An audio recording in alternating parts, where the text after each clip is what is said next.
Good afternoon, Madam Chair, members of this subcommittee. My name is Ben Lynde, and I am Policy Counsel with the ACLU of Georgia. Who's to blame? Who's to blame for thousands of preventable and tragic deaths? Who's to blame for sudden loss of a loved one to an overdose? Who's to blame for a world in which someone can take one pill and be dead hours later? This is the question that the opioid crisis has forced us to confront time after time after time.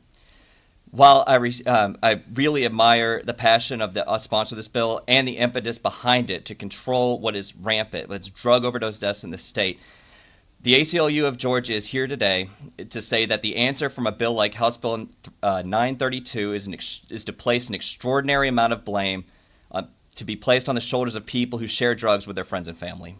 And that's why the ACLU of Georgia is vehemently opposed to this and other drug-induced homicide bills. The heaps of blame should be placed on the shoulders of people struggling with substance abuse disorders themselves. The crushing amount of blame should be placed on their friends and families who tragically die from an overdose. To be clear, we know that it is overwhelmingly who is being prosecuted by similar bills of this type and who is being prosecuted by similar legislation in other states. The ACLU of Georgia believes that HB 932 is the wrong answer to this question for three reasons. First, with over 30 years of data, the law tells us that punishing an overdose like murder does not reduce the supply or the demand for drugs. There's no debate on whether it's a deterrent or not. The data is unequivocal that increasing prison sentences does not relate to a deterrent impact on drug use or drug selling.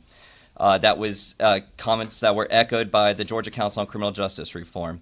In every state where these bills have been introduced, they have started with the promise of limited and sparing use to address, kingpins and to control drug overdoses. And invariably, is what has proven to be true is that friends and family are prosecuted and the overdose continue. Second, it's not right.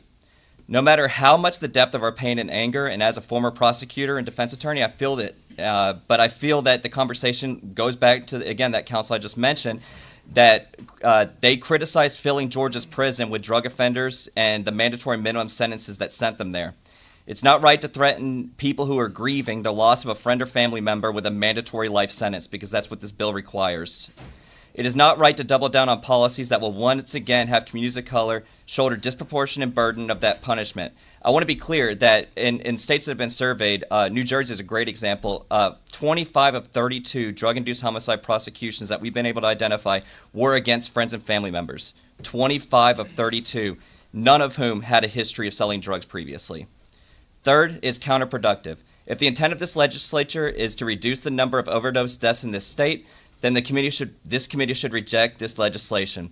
In every state where drug-induced homicide bills have been passed, despite aggressive prosecutions, overdose deaths have increased somewhere between 7 and 20%. That's almost I would say again, that 20% increase in some jurisdictions. Oftentimes, the biggest fear around those of an overdose is the fear of arrest and prosecution. Now, we as attorneys may understand that there's a safe harbor provision, but in my practice, even where I use this safe harbor provision, not a single client that I've represented was previously aware that that protection existed.